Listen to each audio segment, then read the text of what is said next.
We're back, people. What is up? Miami Dolphins training camp day 5, going over a lot of different news today with, the interviews, a lot of posts about the Dolphins. So we're going to go over all that. First things first, actually, because this just happened. It was posted on Twitter 5 minutes ago. Dolphins are hosting free agent tight end Noah Fant on a visit today. Noah Fant's, I think, already gone on a couple of visits. I think the Bengals and the Saints. He's someone that I would actually be interested in. He was someone I was interested in earlier in the offseason before he re-signed with Seattle. At the tight end room, I think he'd be a pretty solid fit. And I think at this point, he would be the best tight end on the team. So depending on the price point there, that's one that I would definitely look towards and not be mad about at all. So let me hear your guys' thoughts on the whole Fant thing, because I was surprised to see him get released already. So I wonder if there's something bigger going on. If you go back to my last stream, funnily enough, if you go back to it, there was I think in the last few minutes, someone had mentioned Mike Hilton, and then I talked about Mike Hilton. I'm like, oh yeah, I'd be actually down to sign Mike Hilton. I think he's, especially with the Cater injury, he was someone that I was like, he's probably the best corner available, but he's in nickel only. And then I checked Twitter right after I end stream. The Dolphins had signed him 3 minutes prior. It had been announced. I'm like, damn, I just missed it. Just missed it on stream live, something happening. This was a video from a couple days ago, getting to see Jack Jones in action, very competitive at the catch point. Jack Jones, Mike Hilton, all the new DBs, Minkah Fitzpatrick, they all were getting interviewed today, so we can go over all of that eventually. So let me scroll through some stuff. Oh yeah, one more thing I want to mention early on, because this happened yesterday when there was no training camp practice. The Dolphins signed Minkah to a revised contract. I believe they moved $2 million up to this year, which, so it ended up being like a signing bonus type of thing. So he gets a $2 million raise, but it does clear $11 million cap space. So maybe they use that $11 million to sign a guy like Noah Fant, or, they probably used it to sign Mike Hilton, maybe used it for Jack Jones, but they created $11 million cap space with that while also giving Minkah a raise. Very interesting because they didn't give him any extra guaranteed. So I don't think that's anything too crazy there, because they can still move on from him after this year if they wanted to, or can revise his contract at a later date. Definitely some interesting stuff there. But yeah, just some videos. We got to see, McDaniel. McDaniel got interviewed this morning. He talked about Cater first, so I want to talk about Cater. He said he thinks Cater is day-to-day, and he's experiencing some swelling in his leg injury. Maybe probably won't practice for a week or two. I think that's actually that's probably best case scenario, because it could have been a serious injury. Cater not having long term, it seemed like as long as he's ready for the start of the season, give him his time to recover. We know what we have in Cater. We know what type of player he is. And with signing Mike Hilton, that probably means Cater's going to play a lot on the outside this year. I definitely feel better about the corner room overall, just from the short term perspective, this year perspective. Definitely feel better about the corner room. But yeah, I do think that's very good news for Cater. Probably one of the bigger things, takeaways to have from the day. So we'll go over let me see. We'll go over some other things McDaniel said. What's up, guys? What's up, B-Rob?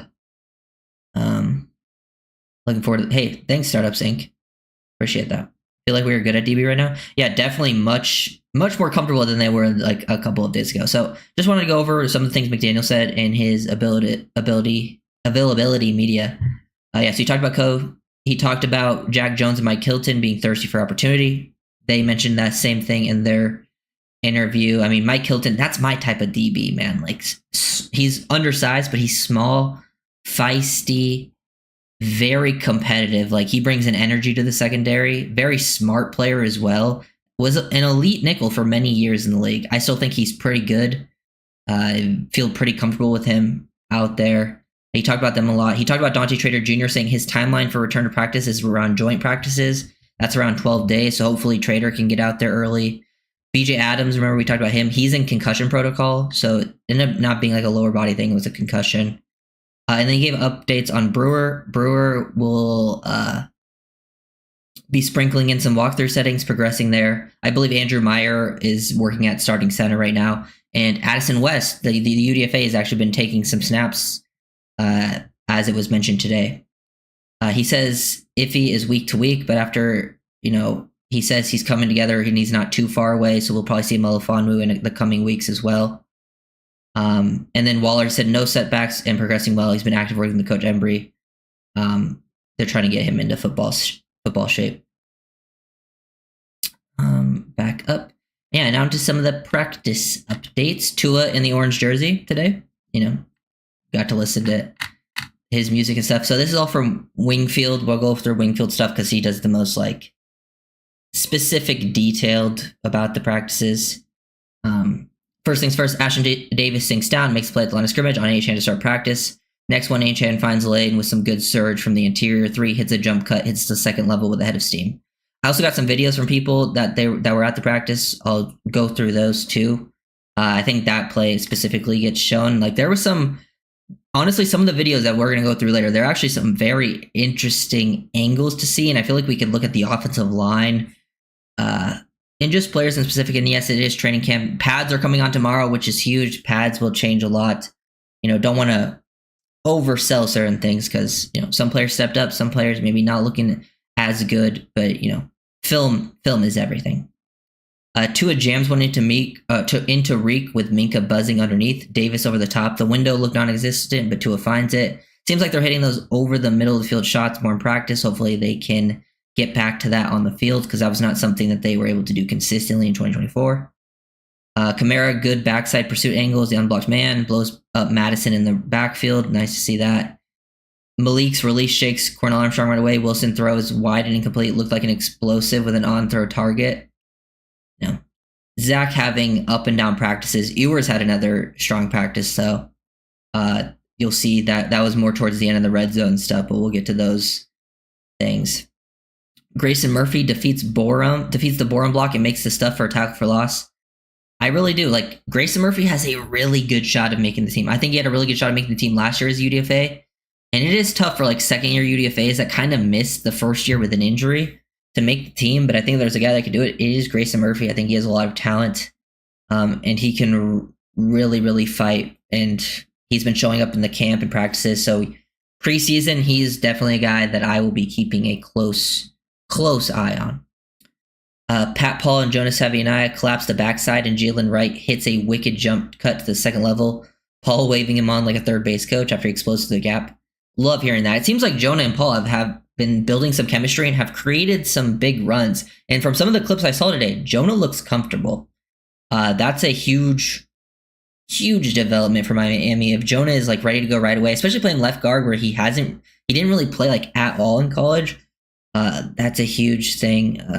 Dolphins scheme is very O-line friendly, so I think that can get him up to speed quickly, which is nice to see. But I do want the pads aren't on yet, so that's going to be really where we can learn about who these guys are up front on the offensive and defensive line. Tua bread and butter throw to Tyreek. It seemed like Tua had another strong day. It feels like camp has been pretty seamless for him. He hit him on a 20-yard inbreaker. Potentially a 40-yard touchdown, but maybe in a live setting he gets tripped up. That's what he was saying. Sealer continuously making plays in the backfield. Willie Gay, I saw Willie Gay get mentioned a lot again. I believe even Omar, I saw a tweet from Omar saying he would name him a top 5 player on the defense. I wouldn't go that far. I mean, obviously I'm not there to see every play at practice, but I feel like sometimes we put a little bit too much stock in the training camp practices where you got to trust what you see on the film. I think, Willie Gay could potentially be maybe around 7. There's you still got guys like Sealer, your 3 edge defenders, Jordan Brooks, Minka. I mean, you got to trust the film with a lot of these players. But I do think this is where Willie Gay can shine. He's so talented from an athletic and physical standpoint. Really gets to show out in these types of scenarios. And I do think still on the field in regular play, he's still a solid player. But it would be really nice if he keeps this up going into real time, because the Dolphins have had problems at the linebacker position for many, many years. And actually getting Jordan Brooks out there was such a breath of fresh air that actually having 2 really solid ones. And I feel much better about the linebacker room in general. I think having Dodson for the full year is very helpful. I think having Willie Gay back there is a nice addition. And, KJ Britt at least will bring good run defense. So said Madison and Gordon had some nice downhill runs in the red zone period. And then he said Wilson drops back to throw from there, and Ben Still and Grayson Murphy gets immediate wins for the sack. So Murphy still getting mentions. Love hearing that. Big Grayson Murphy fan.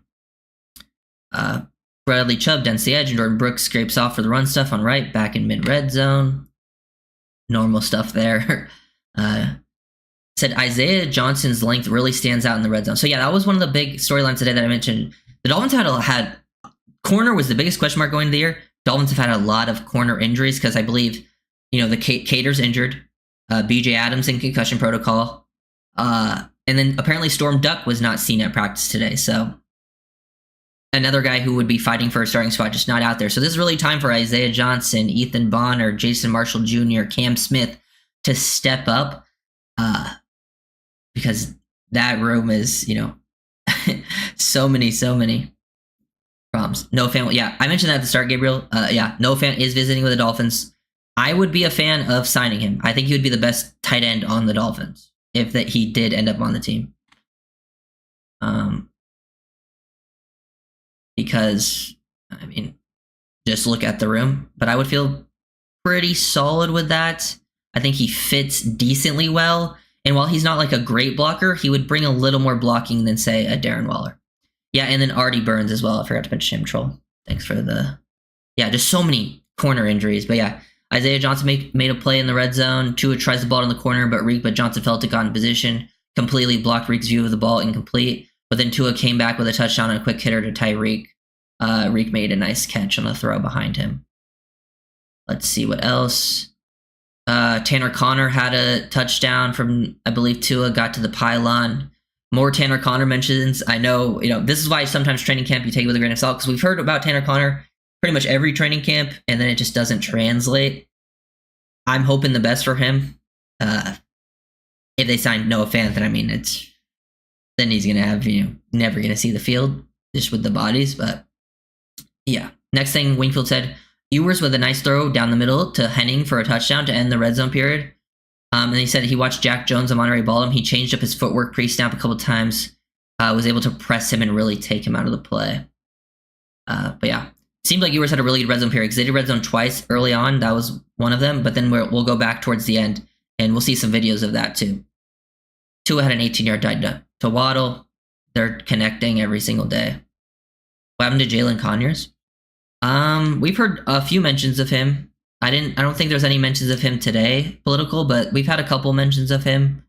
These are early in practices. It's sometimes hard for UDFAs to stand out. Like we haven't heard, there's certain UDFAs we've only heard like a couple of things about. I think so. More so, we'll probably hear, and this is where you're going to really hear about people in preseason. That's where you can really make a name for yourself. I think preseason is so important because, like, if we go back to last year, think about Patrick McMorris.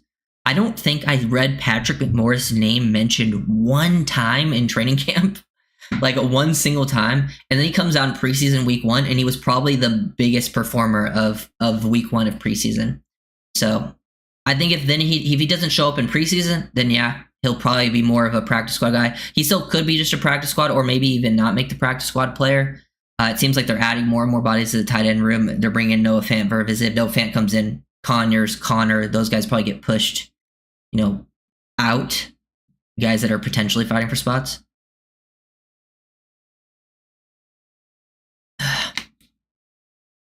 Were you a Big C's channel? Were you a guest on his stream? Big C? I don't know who's Big C. Phillips sacks up Julian Hill on a rundown wing and tag off an H-hand. Chop. Oh yeah, there's this. Oh, this I have a video of, but Chop probably had a sack on Tua.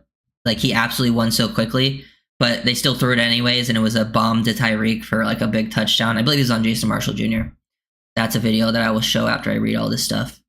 Willie Gay jumps in front of another Wilson throw, can't squeeze it. It feels like Willie Gay, I need him to start catching some of these interceptions because I feel like I've read about him dropping an interception, which is still a positive play. But like, it feels like he's dropped multiple now from what I've seen.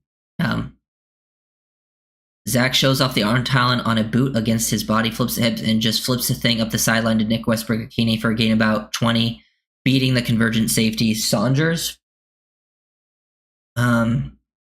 Ewers good rip from Farhash to Armstrong for about 12. I think Armstrong had another solid day. He's a player. I think Ewers, I'm really excited to see him preseason because like Ewers is getting mentioned a lot here now. He's had really strong back-to-back days. preseason will be really important for him because I think one of my biggest, I think Ewer's biggest weakness as a player is his ability in the pocket, pocket presence. So I think seeing him in preseason and live action will be huge for him. So I'm very excited to watch Quinn because I do like seeing these positive developments. I think it's not super surprising because he played in a pretty much the same system at Texas. So it doesn't surprise me he's outperforming Zach at all. But he's going to have to really outperform Zach to actually take the second job. That's just the nature of the NFL. Even if Ewers is playing better, they paid Zach to be the backup. Ewers would have to really outplay him to actually get it. At least early on, he could end up taking it over during the season. Say Zach missed sometimes, Ewers went in, played better, then Ewers would just take that role over him. Chris Brooks having it with the Packers still kind of pisses me off.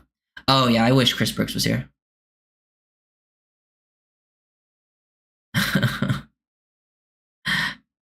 I should charge. No, I'm just kidding. Yeah, Ewers had a good rip to Armstrong. Next play, he saw with the rusher in his face, tries to drop the arm angle and has his stretch over the middle. See, this was the one negative I heard about Ewers today. I think most was positive, but the one negative was when he had a rusher in his face, he tries to drop his arm angle and hit Estrich over the middle, but the throw was high. I do think he is a player that typically struggles under pressure, even in practice where you can't even be hit. Misses that because I believe it was ended up getting tipped and Jordan Colbert came away with the interception. Tua had Tanner Connor for a walk-in touchdown of play-action boot. Have a video of that. Jordan Brooks continuously shining. Not surprising at all. And then here he said, fun rep all around. Austin Jackson has a win on Phillips in pass pro, but the coverage is good, so he keeps fighting. Spins back inside to angle on Tua. Phillips probably gets the sack, but Tua spins out and fires the pylon to move against his body. Corner all over Waddle with the ball is perfect. Caught, much to the light of McDaniel. I hope we see that play because I don't think I saw a video of that play. That would be a fun play to see.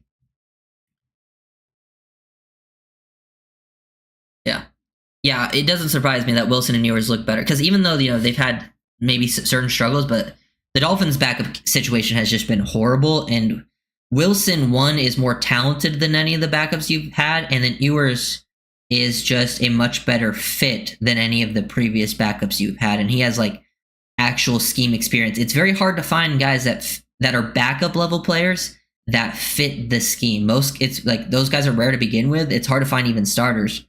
So finding a backup that fits like that is tough. Was there any update on Cater? Yeah, he said he's day-to-day.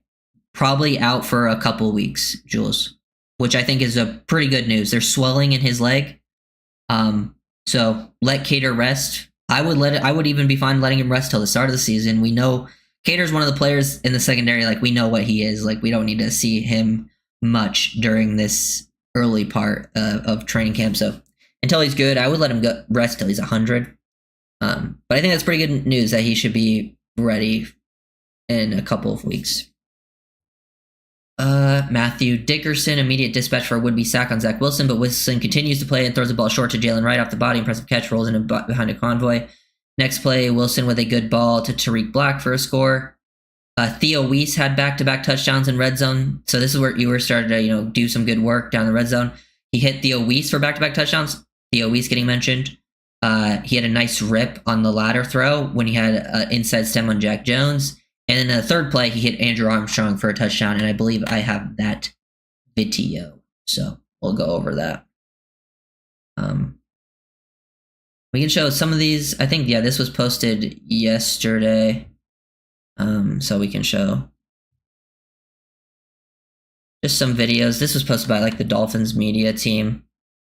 Just want to show some throws. Just nice to see in action, Waddle catching with his hands there, toe drag. Nice work. Some big plays. There's another one to Tyreek. Let's see. McDaniel also talked about Ewers in his interview as well, talking about him being ready. Let's see here. Another thing that I saw mentioned today, I believe by Chris Perkins, he talked about that Tyreek and Waddle have been apparently steadily returning punts under the new special teams coordinator at practices. I don't know if I want to see that, to be honest. But they have been pretty consistently. Who's more likely to make the team as of now, Weiss or Armstrong? Honestly, Alex, I don't know. It seems pretty 50-50 with how they've been mentioned. And they both, like, I think Weiss got more guaranteed money, but I think Armstrong's a little more talented. Like, genuinely, that I think is a very close battle. Preseason will tell the whole story for them. I think that's where I'll be able to, like, decide, be like, when I get to really see them in action, I'll be like, okay, that's who's would deserve it over the other. Here's Cash Money from Twitter. He has a lot of videos posted. This was a Tua to Reek throw, so we'll get to see this play action. Pretty good work there down the field, hitting Tyreek. Wanted to go back and look at the O-line. It's obviously a tough angle to really watch the O-line here, but if you look at this is the starting group. So really good job, I think, from Jonah here finding, because they bring pressure. So if we look at Jonah, who's the left guard right there where my cursor is, he's able to find the blitzer and really come off of it because he gets body on. He helps Andrew Meyer initially on the D-line and then locates the blitzer, and he's able to slow him down long enough, Jordan Brooks, to make that throw over the middle. Didn't do it perfectly, but I do like that he was at least able to identify and get a body on him. Here's another rep. This is one where, like, this was the Tua to Tyreek red zone touchdown, but I'm not too focused on that because I don't even think they show the angle. This is actually a really good angle to watch O-line. So this is the starting group with Brewer out still. So they do like a half slide to the left. Tyreek gets a touchdown here. But just watch the O-line. We get James Daniels at right guard, Jonah at left guard. These are the two I really want to focus on. I feel like Daniels aggressive off the ball here, jump setting the one technique. Like seeing him get his hands on him, being aggressive there. And Meyer sliding to the left. Jonah looks just like, obviously but this is what I love about Jonah. Like, this play in specific, it doesn't, tell you a whole bunch, but like, he just looks so under control. That's one of my favorite parts of Jonah's game. Very under control. Like to see that it's still continuing. I really want to see him in pads in live action, obviously. But he stays under control, able to get hands on, slow him down, pass that off to Meyer, and then go out and look and maybe help Patrick Paul if he needs help there. And then Tua is able to get the ball up quickly. Just nice to see the O-line. Andrew Meyer looks pretty solid there as well. But yeah. Here's another play. Watch this one. This was an H-hand run. Couple things to notice on this play. One, Tyreek motioning across, pretty basic. Big push created up front. H-hand looks like he's gonna would gain a nice gain. Like, there's no pads, no tackling, so it's tough to tell sometimes. But it looked like with how he's running here through, like, he's at least gonna gain, 7-8 yards. But I think he probably bursts through that and picks up around 15. But if we go back to the beginning, look at Jonah and Meyer here. Look at the push they create on a combo. I believe on Kenneth Grant, they create a push there. And then another thing, notice, look at Nick Westbrook-Akine. Because I've seen some people talk about, like, Nick Westbrook-Akine, he's not going to replace Jonnu. Bro, they're going to look, he's already doing more tight end type of stuff than Jonnu is. They're inserting him on the backside to go block out in between, I believe, the tackle and the tight end there, aligned in like an F position. They're already inserting him, sifting him across, getting involved as a blocker. They didn't even ask Jonnu, who is a tight end, to really do stuff like that. But pretty good job by pretty much the whole line up front there, creating a push. Nice to see at least some action. I feel like, the pads will really tell the full story, which happens tomorrow.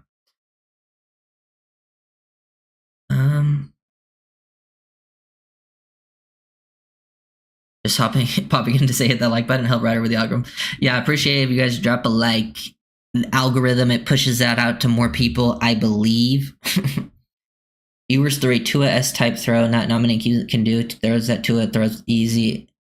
Yeah, I think I know what you're talking about. I think I saw that video of the Ewers throw. Ewers is like I've said, Ewers is a similar style quarterback to Tua. With, like, they win in similar ways. I think just, Tua's done it at a higher level. And I have, more question marks with Ewers' games, but that's, pretty normal for a 7th round pick quarterback. But for a 7th round pick, he's clearly definitely outperforming that early on in training camp. Now I want to see him continue in live action. The preseason is very important for him. Ewers is going to get a lot of work in the preseason, and I think him playing quarterback, we've had pretty bad QB play in the last few preseasons, so it's going to be exciting to at least see a young guy out there, and that's a potential scheme fit.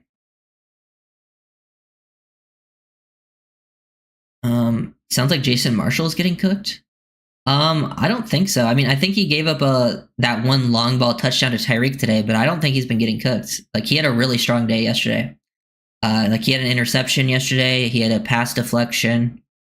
I don't think he's been getting cooked. I mean, you're gonna lose. No, yeah, MRAC, you asked. Pads are on tomorrow. And I would say for corners,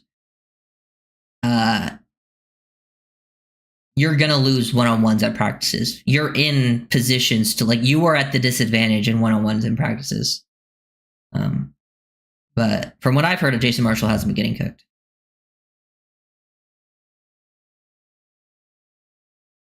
I hope we don't sign Noah Fant personally. I mean, I'm not like super excited, but I would say he would be the best tight end on the Dolphins. So if he's cheap, I would be down for it.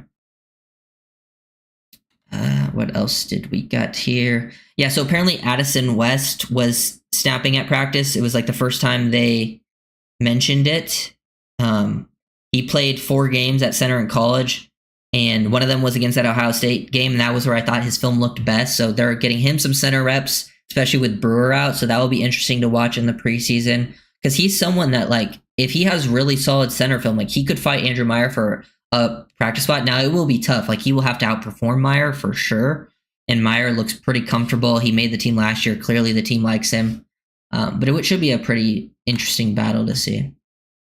Here's the play. I think I got 2 angles of this one. Here's the one I talked about earlier. This is the single high, 2 at a long bomb. Like, yeah, that's Jason Marshall out there. But, like, when you get one-on-one press versus Tyreek, guess what? That beats 95 to 99% of corners in the league. But also look at this. Look at this pressure. Like, it's tough to see from this angle. I think the other angle is better. But this probably was a sack anyways, because Chop wins to the inside so quickly. He would have probably sacked Tua, or at least hit Tua as he threw it. And I think there's another angle of that mentioned. Let's see. Yeah, here it is. Oh, I gotta scroll back down. It went away. Okay, right here. This is from Drew. Drew, I don't know how to pronounce your last name. I'm sorry. On Twitter. My guy, Drew Sula. But here, yeah. Here's like a different angle. You can see how fast Chop wins the inside on Austin Jackson. That definitely would have been not a sack, but still a good throw from Tua. Like, in most situations, you would have enough time to make that throw. Chop's just so dominant. Chop is one of the best players on the team. He really is. This was the Ewers interception, the one that got tipped. Looks like you got Cam Smith in man-to-man coverage there. On maybe, is that Armstrong? And then 57, is 57 McClendon. The ball gets tipped up and it gets picked off by Jordan Colbert. Yeah. Yeah, this was the one. He didn't have pressure in his face on this one. Just kind of got in the throwing lane. So that led to the pick.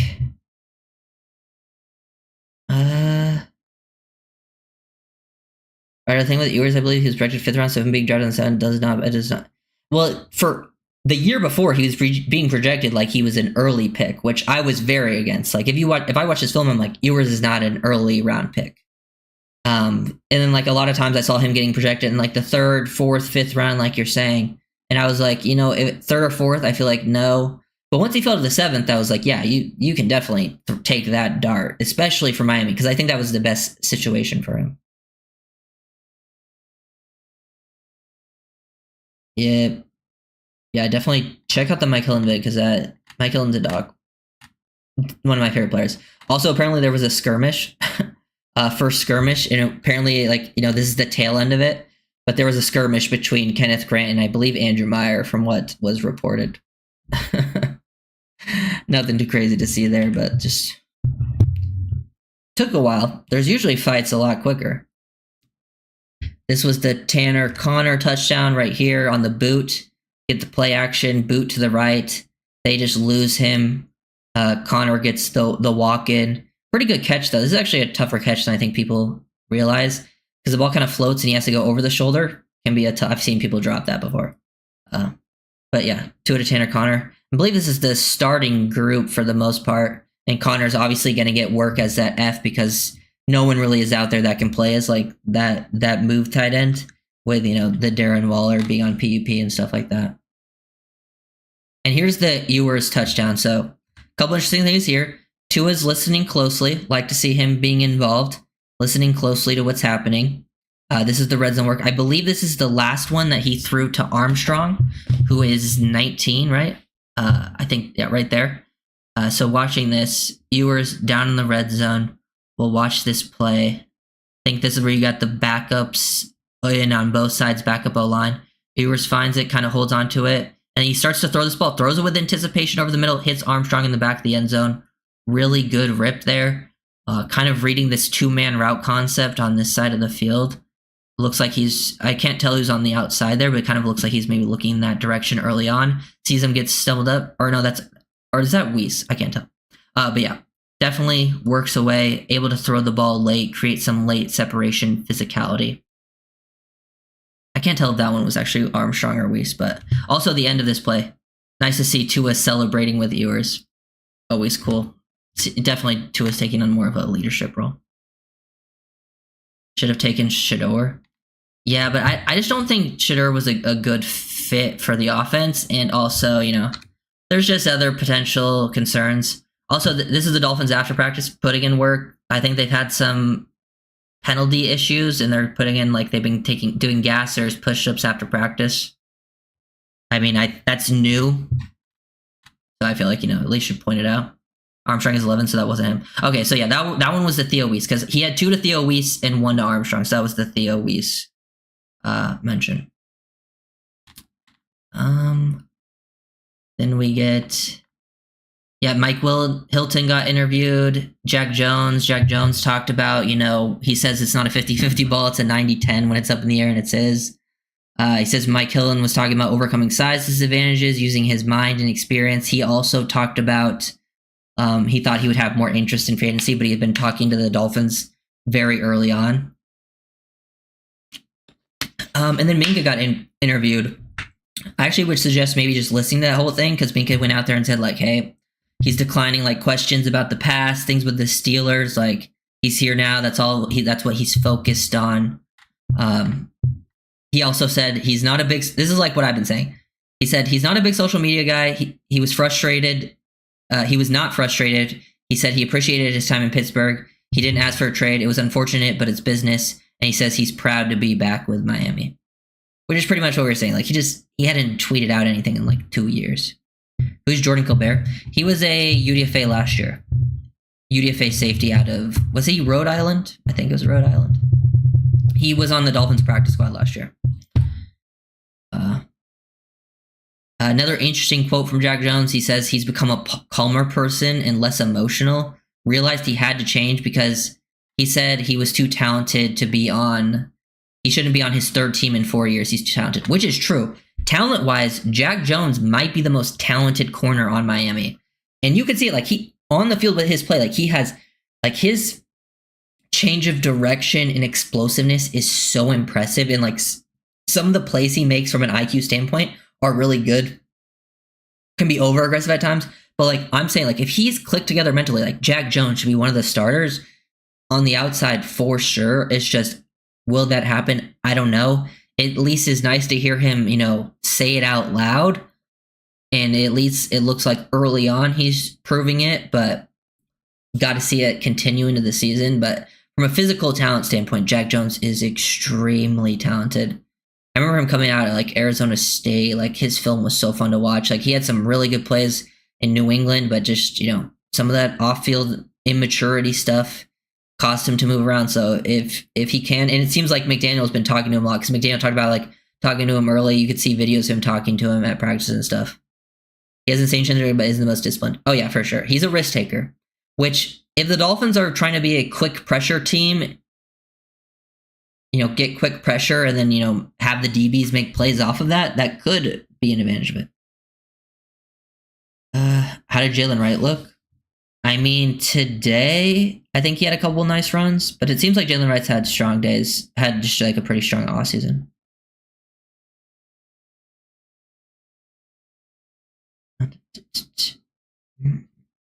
Who start? I mean, right now, if I had to guess the starting corners, it will be Cater, Mike Hilton in the slot, and probably Jack Jones. Because in my eyes, Jack Jones either starts or doesn't make the team. Because if he's bought in, that means he's starting. If he's not bought in, that means he probably gets like cut type situation. That's kind of my thinking with Jack Jones. I guess there's a world where maybe he's on the team and doesn't start right away, but like I have to imagine if he's on the team, he's going to take that starting job at some point. Like if he's bought in. And then probably after that, you got guys like, I would say like Storm Duck is fourth. Yeah, Noah Fant on a visit. Minka getting interviewed today for the first time. Interested to see what if the Noah Fant thing comes to anything. I am interested though, because I think I saw a few of you say you don't want Noah Fant, so I am interested to hear your guys' thoughts on why you wouldn't want him, especially if he's relatively cheap. Why you would be against that? Because I would understand it if it was like, oh, he's gonna take away development from some of the younger guys, but like the younger guys are like, it's really the only younger guy that would be a potential development is like Jalen Conyers. And like, I'm totally down to have Conyers be on. I feel like you can have Conyers on your practice squad for year one and that would be fine. And he could still develop because I wouldn't expect much playing time from him anyways. And it's not like, Tanner Connor's been playing for 4 years. He's either got it or he doesn't. And then he plays like, he would be playing like it's like, I wouldn't mind him seeing playing time over, Waller if he's better than Waller, or Pharaoh Brown, or Julian Hill.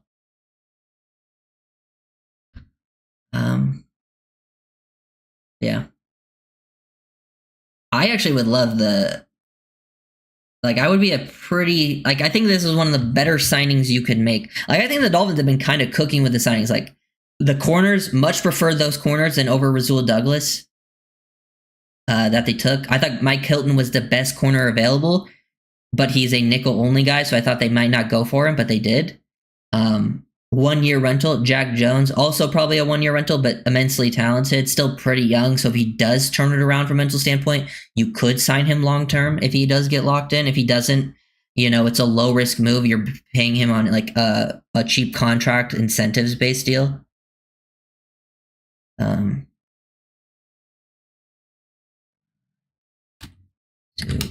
Sorry, typing something. Okay. Who do the Fins have that like, or the Fins don't have a tight end already per se getting developed? Okay, so Noah Fant is a very fast tight end. He ran a 4.5 flat coming out of college. Was a first round pick out of Iowa.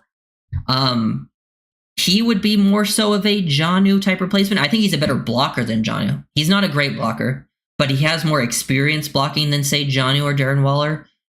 He can stretch the field. I think Waller is a better stretcher of the field route runner down the field than Fant. But I think Fant could take more advantage of the underneath stuff with his speed. So if like, say, you create space from underneath, like if, Tyreek and Waddle are running deep route concepts down the field, there's space created. Noah Fant can be that underneath threat for you, get the ball in his hands quickly, has, that type of ability.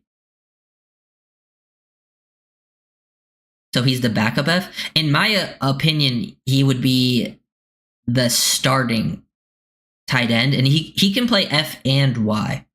That's my sort of take on it, is he can play both. Like he can line up inside because he's not a completely useless blocker. Like Jonnu can't play in line because he's not giving you anything as a blocker. Same with like Mike Gesicki. Darren Waller can maybe play a little bit in line, but he's mostly playing big slot receiver. Noah Fant will line up with his hand in the dirt and still run his routes from there, do his work from there, and then do a little bit of blocking. So to me, like he'll be your starter at like overall and play like both spots. And then Darren Waller is more of a big slot receiver in my head, while Noah Fant is a guy that can play tight end and also do big slot receiver stuff if you need him to.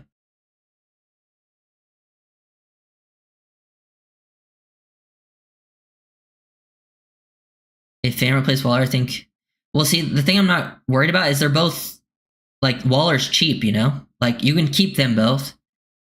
You could cut one of them. Like you could cut Waller if he's not football ready.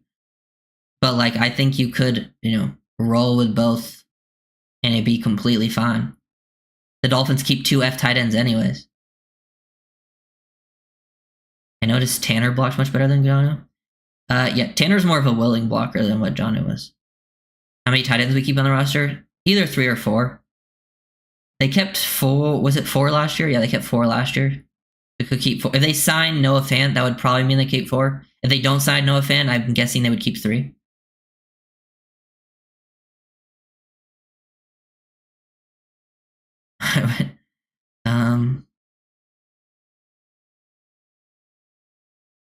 To me, it's just like if there's a player out there at a position like that, and it's not like unless it was like a guy that would stunt development, which I don't think the tight end position is one of those, and he would probably become your best player at the position at this point in the offseason, I think it's a pretty good move.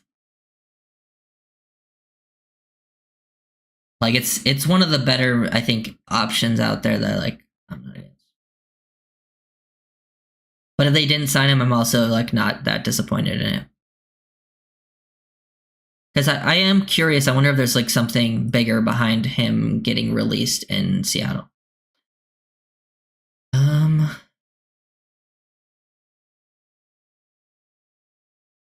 Yeah, Barry Jackson tweeted out, practices with a lot of red zone work naturally will feature more touchdown throws, and there were a lot today, including 3 by Quinn Ewers in the final 2 minutes real time, 2 to Theo Weiss Jr. and 1 to Andrew Armstrong, the 2 undrafted receivers who each got 234,000 guaranteed. Ewers continues to impress. Tua and Zach also threw multiple touchdowns today.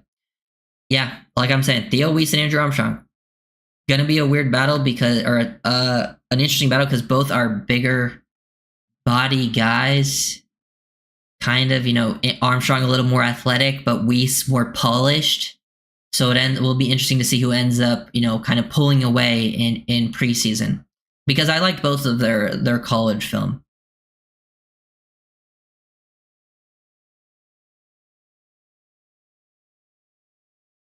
Do you think they're still keeping Smythe because he blocked and caught passes? What do you mean? Smythe isn't on the team.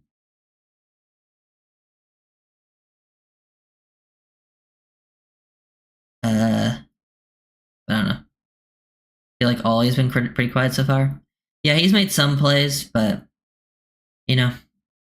running backs in training camp, especially with no pads, there's not too much for you to stand out with. I would say I think Ollie will be more of a preseason guy for him if he stands out or not. Is Noah Fant a good blocker? I would say no. But he's a better blocker than Jonnu and Darren Waller.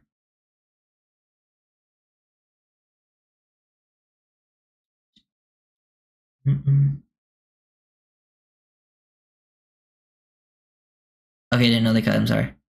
Yeah. It was a while ago. Yeah, he's on the Bears. Yeah, the Titans right now are Pharaoh Brown, Julian Hill, Darren Waller, Tanner Connor, Jalen Connor.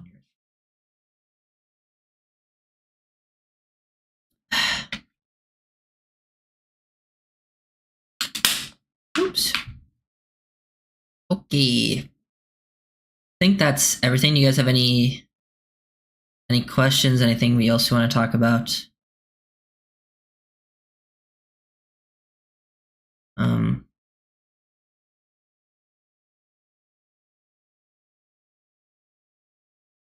Willie Gay had a quote saying, "I don't see anybody in the league that's as good as this group," talking about the front 7.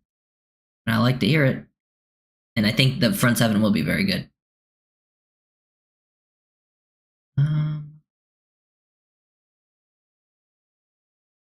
No. Okay.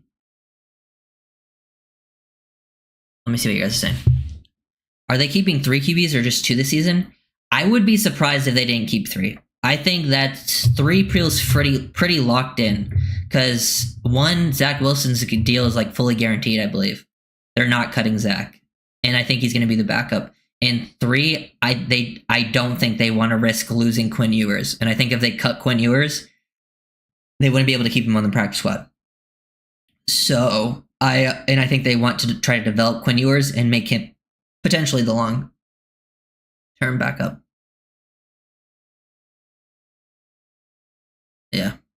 Yeah, I'm sure we won't hear more. I think when the pads come on, Nicholas will hear more about the blocking from tight ends and stuff. It's just certain. I think for certain positions and certain stuff, it's hard to stand out. And I think you're not gonna like. I don't think a ton of the media are like super focused on Pharaoh Brown. So maybe he could be having good days, could be having bad days, but they're just not like focused on him. Sometimes not getting your name said at a position like that is actually sometimes a good thing, but who knows?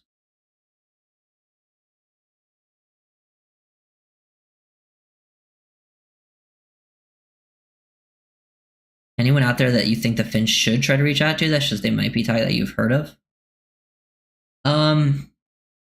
Probably not anymore with that because they signed Brunskill. Because I was thinking O line. I've been saying I was like depth O line. It was the biggest question mark in my opinion. So signing Brunskill I think was huge for me. And I know that's with the Liam injury. I wouldn't mind bringing in Shaq Mason if he was cheap. But I don't think they'll do that. Then we brought in 2 corners. Now corner's not really a thing anymore. I don't think they really need to bring it anymore. They brought in 3 technically with Cornell Armstrong, even though I think Armstrong will make the team. Noah Fant, I mean, tight end was probably the only other position where I was like, I was thinking like depth O line, corner, and tight end are like the positions you could still kind of add. And if they are talking to Noah Fant, that was kind of the main guy out there. Yeah, I'd be really surprised if they didn't keep. If they did not keep 3 QBs. Interior depth isn't the issue, though. I mean, yeah, if they could sign a tackle, I guess, depth at tackle. I mean, I think interior depth was a big issue before signing Brunskill, personally, because your depth was Liam. And I think Borum's interesting because I don't know where they're going to play him. I think Borum in this system, if he plays guard, he will have much more success than he ever had at the Bears. Now, will he have a ton of success? Probably not. But I do think he'll play better than he ever played at the Bears. Putting him at tackle, I have question marks. Keon Smith, hopefully Keon Smith is healthy. I think Keon Smith is fine, but I do think they do it would be nice to have a more solidified swing tackle. Could be Jonah. Jonah could be the swing tackle. Maybe you feel more confident putting Brunskill. Like say Jackson got hurt. Maybe they would feel more comfortable putting Brunskill at guard and then swinging Jonah to right tackle, which probably would be the best move, but that is a lot to put on a rookie's plate. I'm glad Douglas declined the offer. Yeah, I agree. I prefer getting Jack Jones and Mike Hilton than Douglas, for sure.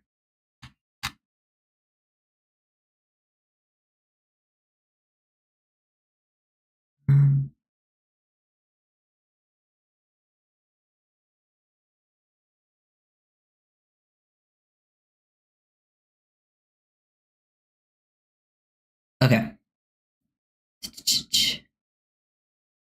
Let me read what you guys are saying. Who is our boundary corners? Well, that's tough to say with the injuries right now, Jordan. If you want me to, I can guess who they will be, but it's tough to say. I think Storm Duck and Cater would play a lot of boundary in this system, but they both aren't practicing right now. Jack Jones. You're probably going to see Ethan Bonner and Isaiah Johnson out there fighting for a spot. Jason Marshall Jr., Cam Smith. It's just tough to say with all the injuries who are technically the starters right now. I think Borum is fine as a backup swing. Yeah, I would just feel more comfortable with him at guard. I think he'll play both though. Tackle depth was always scary, not interior, but I think both were problems. I look at the starting 5 and feel comfortable with that, and I think you look at the next 4 and you're like, oh. Whether you're looking at the tackles or... Why are they trying Keon Smith at right guard? I like him at tackle. I don't know. If they put Keon Smith at guard again, I'll be pissed. Because Keon Smith has actually always looked really solid at tackle. That first preseason where he played tackle, he looked really good. And then they put him at guard, he looked awful. And then he played, I think it was the 2023 season, he played regular season snaps at tackle and looked solid. In that Washington game... In that New York game, he played solid football. He wasn't a liability. And then every time they tried to put him at guard, he looks horrible. He is not a guard. Stop trying to put him there. I don't think they are trying to put him there really anymore. I think he is now pretty much going to be a swing tackle with all the other guys they've added. But yeah.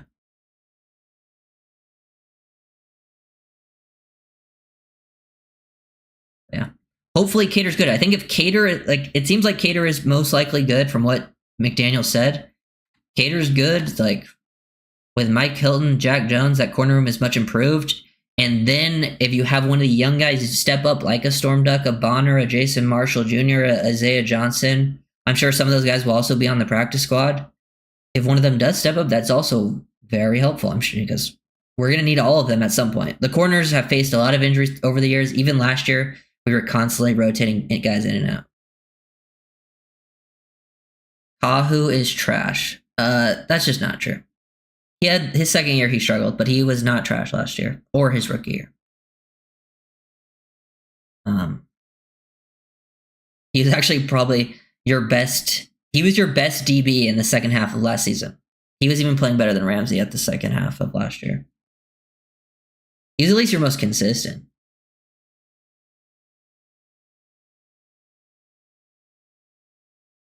Yeah, Noah Fant is visiting the Dolphins. That doesn't mean he will be a Dolphin. But yeah, Noah Fant is visiting. It was tweeted like 20 minutes ago. Yeah. Here. Actually, it was tweeted almost an hour ago. I've been streaming longer than I thought. Yeah, Jordan Schultz tweeted out. They're hosting him. I would be down for Noah Fant, personally. I don't really see the downside unless he's expensive. If he's cheap, I don't really see what the downside is. What do you think we are doing on 3rd and short this year? I imagine trying to run the ball more successfully. And I think with the starting group, also the tight ends are very important. Like, Dolphins missed out on a lot of 3rd and 4th and shorts last year because of the tight ends and the fullback. It wasn't just all the offensive line. But I think if like the offensive line starting, I think you're going to find more success in that area this year. Because I do think that group can create more of a push than the group last year. Now, if you face injuries, that's when you'll probably see some struggles. Probably see some Jalen Wright, maybe some Ollie Gordon. Noah Fant film breakdown incoming. Yeah, if they sign him, there will be a Noah Fant film breakdown for sure.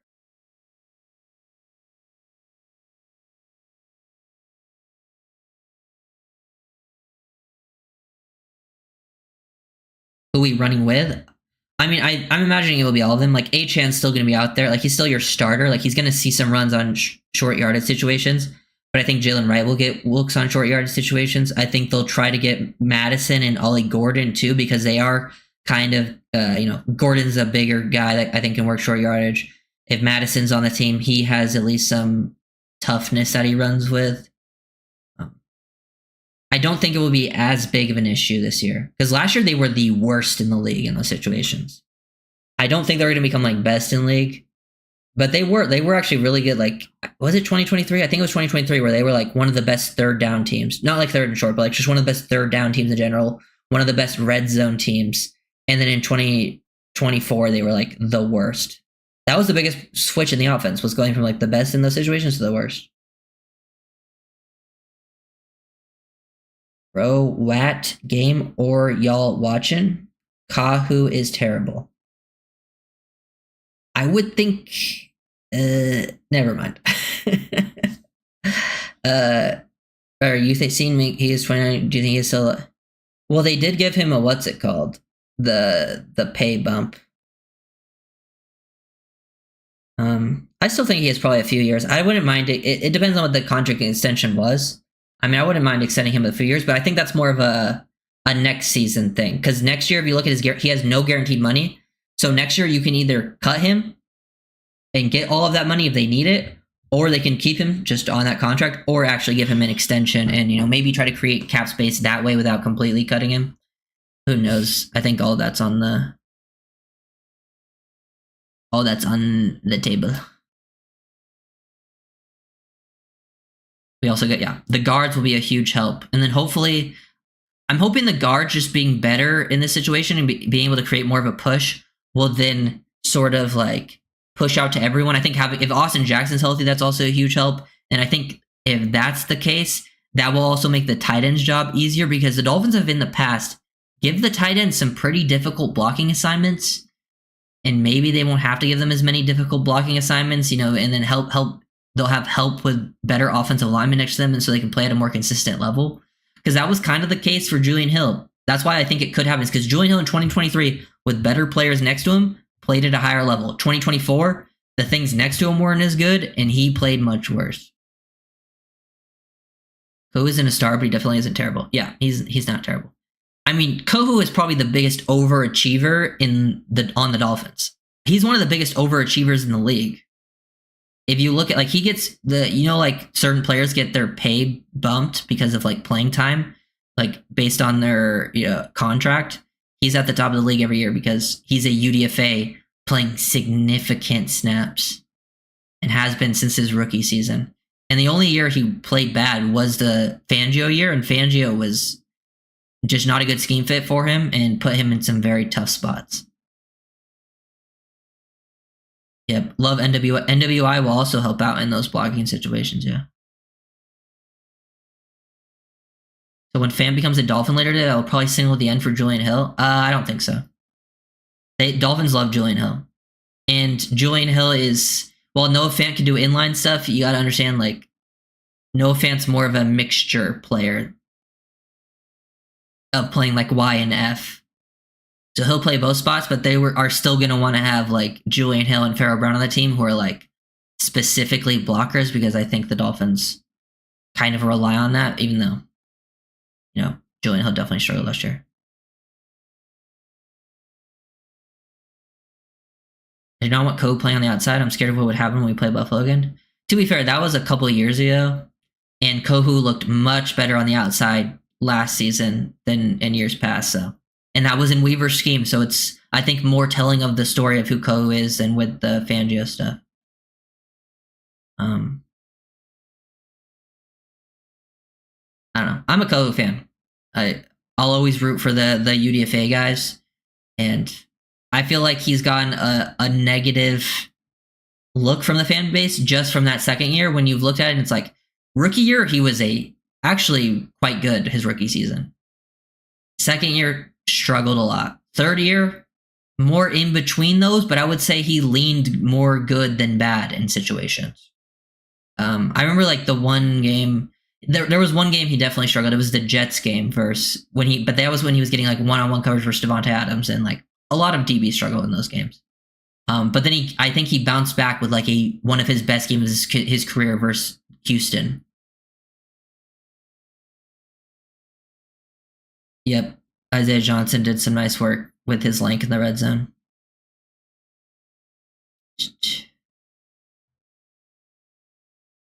But yeah. Damn, it says I have 137 people in here. I feel like that's a lot on a Monday. Especially like this early. I usually don't get enough, so, like, shout out to you guys for coming in here.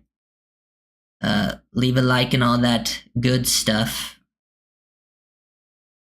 Also, shout out to all the members. I think I'm at the most members I've ever had. And, it's going to be helpful because, with preseason around the corner, then the regular season, I'm going to have so many videos out. And I make a lot of the videos early in the week. So, members will get early access to a lot of those videos.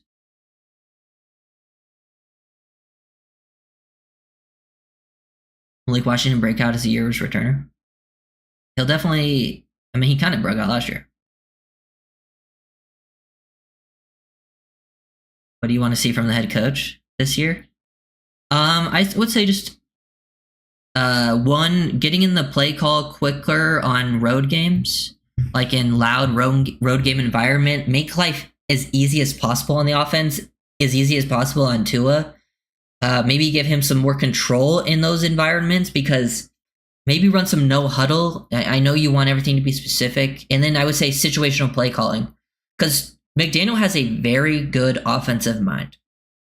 You don't lead the league, in offense in years and, like, kind of, reinvent and, like, people steal your stuff to not know stuff. Like, he has a very good offensive play design, but there's situational play calls that I would have that I've struggled with McDaniel in the past. And last year, I think a lot of them showed up.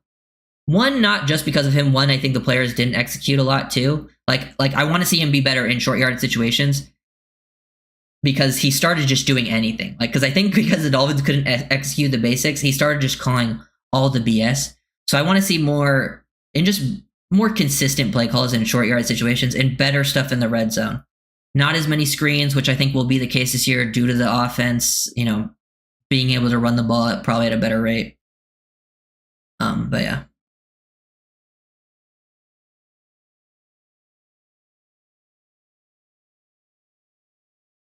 I appreciate that, Balakai.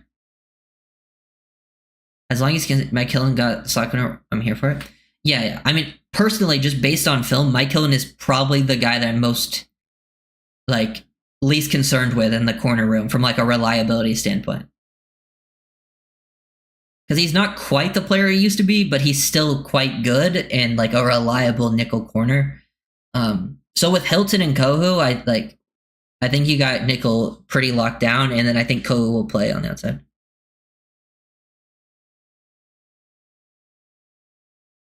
Right, Chop and Malik are my breakout players. I have, right, Chop and Malik, yeah. To me, yeah, I have Wright and Malik for sure breaking out. Chop's kind of already broken out in my eyes. I for me, for Chop to break out, he would have to be like one of the top edges in the league, which is possible. But like I already have him rated so highly. But yeah, I love Chop. I'm a huge fan of all those players. Malik was like one of my favorite players in that draft class, and then I think Jalen Wright is probably the guy I think will take the biggest jump this season.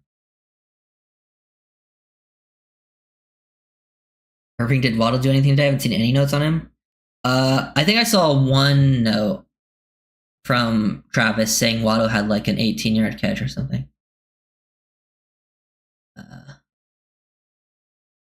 Let's see if I find it.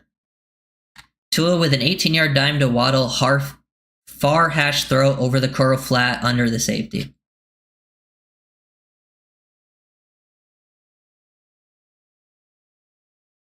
Show us your Chop celebration dance. Hey, if I'm watching the preseason, how about this? If I'm because I might just like live react to the preseason, so we can like I can break it down live, and then we'll I'll make film breakdowns on it. Obviously, if Chop gets a sack in the preseason, I'll do the Chop celebration. Chop has a sick celebration though. Some of those videos where it's like all the teams doing it together is sick. Yeah, that sucks from Robert Jones. I heard about that. I hope he's good, man. That sounds serious, like breaking a bone in your neck. Because Robert Jones also gets a bad rep. Can't speak. From Dolphins fans because he did struggle last year. But to be fair, like he was another guy who overachieved for the most part in Dolphins time.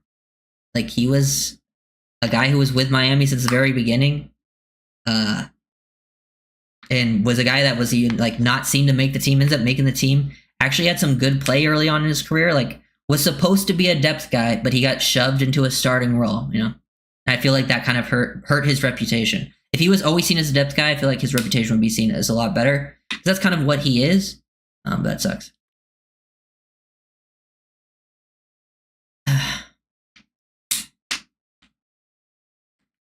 Subscribing, great content writer. Appreciate that, Keith. Message retracted. Didn't see what that says. Yeah, that's another good point. M Baller. He also, he wasn't a great scheme fit in McDaniel. That's a good point. Any word from the new free agent signed linebackers? Who, Willie Gay and KJ Britt? Haven't seen much on KJ Britt, but Willie Gay has been like one of the biggest standouts of camp. I think KJ Britt will see more when the pads come on because KJ Britt is like it. This makes a lot of sense to me because Willie Gay is like the super freak athlete and he's shining in like the no pads practices. I think he'll still shine in the padded practices. I think KJ Britt's more of a player that would be able to show off his skill set in like a live game. Like I think preseason you'll probably see him make some run stops. That's kind of where his strengths lie. He's not much of a coverage guy. But yeah, I think the linebacker group, you'll probably find someone. Jordan Brooks has been, shining as usual. Jordan Brooks is one of the best players on the defense. Jordan Brooks is one of the best players on the defense, and then I think one of the linebackers will at least show up and prove to be at least a decent enough number 2. Homer Kelly and Willie Gay need to get. Yeah. He's probably, I think he's overselling a little bit because he's already called him a top 5 player. I think that's one thing that I've seen Omar do in the past is he puts a little bit too much trust in what he's seeing in practice. Because I've seen him do it with like Achan. Like one time he said like Savon Ahmed and Achan were like looked like the same player at training camp. But I'm like, hey, if you watch the film, Achan's a different level, and then Achan, soon took over after that. And I still think, on film, Willie Gay is still a solid player, but top 5 is like, no, I mean, he's not going to be better than Sealer, your 3 edge defenders, Jordan Brooks, Minka, that's 6 right there. And then there's still some other guys who are probably arguably around that level, but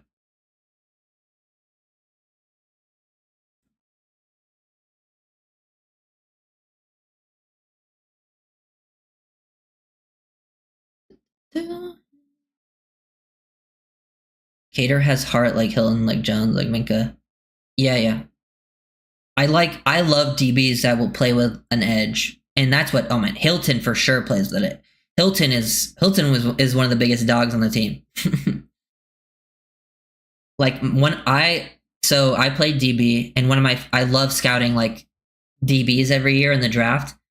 And pretty much every year, one of my favorite players in the draft ends up being a DB. And probably one of my favorite draft prospects ever was Budda Baker. So like, if you see a Budda Baker or an Antoine Winfield Jr. level prospect, like that type of player, that's just like maybe a little undersized, but they're so scrappy and tough and smart, good athletes. That's a safety that I'll love every single time. Like this year, like, Andrew Makuba was kind of like that. A couple players that were like that actually, but yeah. Oh yeah, Rob Jones was definitely a good scheme fit in Dallas because they're going to run a lot of gap with their new offensive coordinator. But I do think that Dallas will probably be fine because they still have Tyler Booker and Tyler Smith, and those guys will move people in that system. Dolphins after dogs this draft? Oh yeah, for sure. Definitely went more dog heavy. That's probably was my favorite part of the draft is they like at least try to get more dogs. And I hope that continues. I'm excited for the pads to come on, especially for the rookies too, because your first 3 rookies, I feel like we haven't got to see enough of Kenneth Grant, Jonah, Jordan Phillips. I feel like when the pads come on, we'll get to see more of them. Really excited to see all of them in preseason. I also would say don't overreact it because we haven't heard too much about Grant because similar things, I think Grant and Chop are kind of could have like similar trajectories where they were like slow in training camp, made some plays in preseason, but still were, wanted to see more. Had a slow start to the regular season like Chop did. I wouldn't be surprised. But then like, I think, he has that similar like crazy athletic talent, crazy physical talent, and is willing to put in the work. Like from everything we've heard, like he's, following Zach Sealer around and he's ready to, clearly has the work ethic. And if you have the physical skill set with the work ethic, I think you can make it. That's why I'm not like, I've seen some people concerned about Grant. I'm not there yet. I wouldn't be concerned, honestly, unless the whole like regular season was like quite bad. Sometimes players take a little bit of time.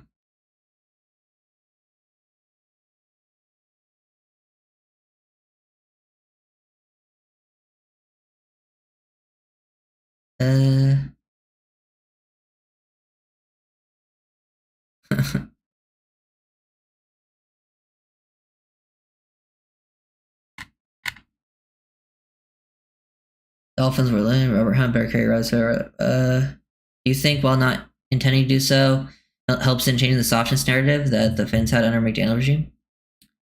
I don't know if it will like single-handedly change the narrative, but I do think it's a part of the narrative.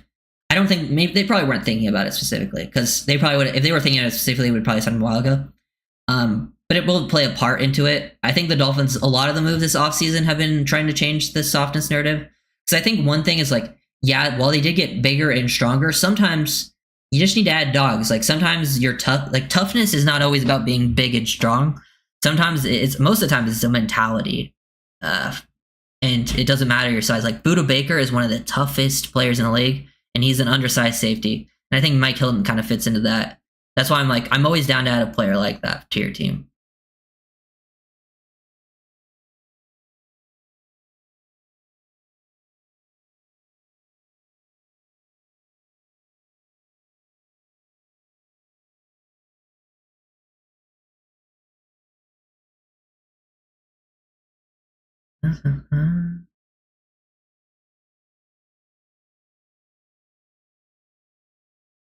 But yeah, I don't know. We'll see what these moves do. I mean, I don't think any of the moves like, crazy move the needle or anything. That's, that doesn't really happen at this point in the offseason. But I think a lot of them help out, can make you a little bit better. And probably the biggest move, I mean, is the Minka edition. He'll actually, I think, make like a huge impact. Do you know what happened to Blake Ferguson? He's not on the team. I don't know. I really don't know. You think it would be cool if Chop contacted Cam Wake for training? That would be awesome. That would be sick. But I think Cam Wake is he's a very private person. We haven't heard anything from Wake, really.